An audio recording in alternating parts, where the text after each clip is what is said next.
Hello বন্ধুরা, good morning. আজ পরের দিন সকাল। দেখো, আজ পরের দিন সকাল আমরা সাইট সিন করতে চলে এসেছি। আমরা চলে এসেছি ফ্রেজারগঞ্জের এটা ফ্রেজার সাহেবের বাংলো। দেখতেই পাচ্ছ আমার পিছনে। চলে আসো, একটু কাছ থেকে দেখে নিই।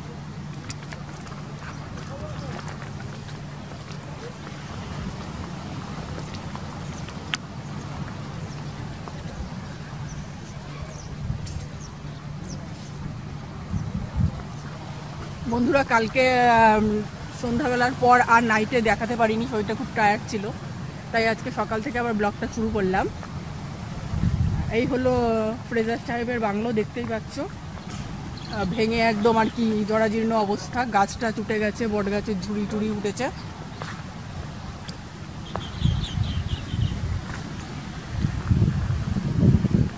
আর এই হলো সামনে বাঁধ দিয়েছে, মানে আগে বন্যা এটা অঞ্চলটা ভেসে যেত, এখনও কিছু নমুনা দেখতে পাচ্ছ, এই যে বন্যা হয়ে রয়েছে, মানে জল ঢুকে গেছে আর কি। তো বাঁধ দিয়ে সেটা আটকানোর কোনো মতে চেষ্টা করা হয়েছে, বাঁধ দেওয়া হয়েছে আর কি। আমরা আস্তে আস্তে বাঁধের সামনেও যাব, দেখতে থাকো তোমরা।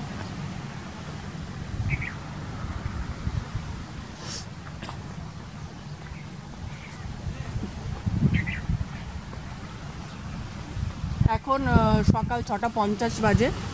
আমরা সাইট সিন করতে বেরিয়ে পড়েছি। আস্তে আস্তে আরও কিছু সাইট সিন করতে যাব এবং তোমাদের সাথে শেয়ার করব। এই যে ফ্রেজার সাহেবের বাংলোর যে পিছন পোর্শনটা দেখতে পাচ্ছ, এখন এই যে বাঁধ, তার পিছন দিক দিয়ে বাঁধ চলে গেছে।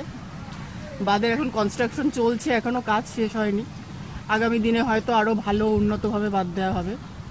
আর এদের বাঁধের পিছন সাইডটাতে আমরা দাঁড়িয়ে আছি আর কি, যেটা আর কি বন্যায় জল ওভারফ্লো হয়ে গেছে, বেশ ভেসে গেছে। আমরা বৃষ্টির পর পরে এসেছি বলে আরও এই অবস্থা আর কি। এই পিছন দিকটা বট গাছের ঝুড়িতে একদম দেয়াল টেয়াল ফাটিয়ে দিয়েছে, দেখতে পাচ্ছ। বিভিন্ন পাখির আশ্রয়স্থল হয়ে উঠেছে এখন।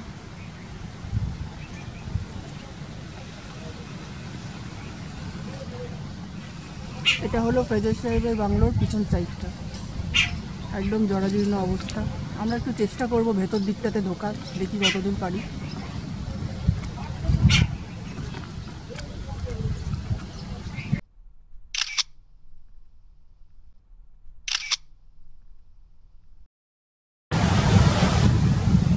এই হলো ফ্রেজার সাহেবের বাংলোটা, জাস্ট পিছন থেকে এই সাইড থেকে একবার দেখা। ফ্রেজার সাহেবের বাংলোটা অন্য এক সাইড থেকে তোমাদের দেখাচ্ছি, যেটা অতিরিক্তভাবে যে সাইডটা পুরো ধ্বংসাবশেষ হয়ে গিয়ে মিশেছে। যে সামনে দেখতে পাচ্ছ ইট রয়েছে, ইটের টুকরো বহুদূর পর্যন্ত ছড়িয়ে রয়েছে। মানে এটা সমুদ্রের জলের কারণেই হয়তো বা আরও বেশি তাড়াতাড়ি ধ্বংস হয়েছে। এত বড় বাংলোটার আজ ভস্মীভূত অবস্থা।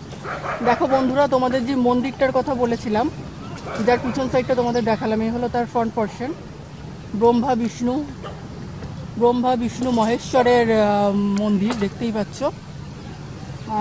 মাঝে মহেশ্বর রয়েছে, মানে শিব, তার পাশে ব্রহ্মা, তার পাশে বিষ্ণু। অসাধারণ একটা, মানে অনবদ্য, এগুলো দেখা যায় না এরকম ধরনের মন্দির। অভূতপূর্ব তার কারুকার্য।